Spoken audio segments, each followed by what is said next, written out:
नमस्कार मित्रांनो, आज आपण फक्त 2 मिनिटांमध्ये किल्ले सामानगडचे दर्शन घेऊ। गडावर एंट्री केल्यावरती सुरुवातीलाच तुम्हाला झेंडा बुरुज पाहायला मिळेल।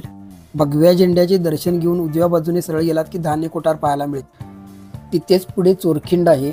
संकटकाळी गडाच्या बाहेर पडण्यासाठी हा मार्ग महाराजांनी तयार केला होता।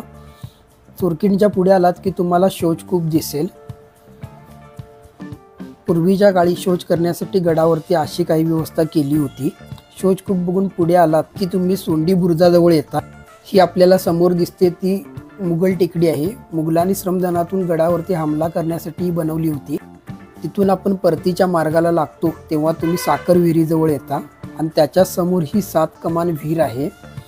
या विहिरीमध्ये 7 कमानी आहेत आणि ही विहीर जवळपास 120 ते 130 फूट खोल आहे।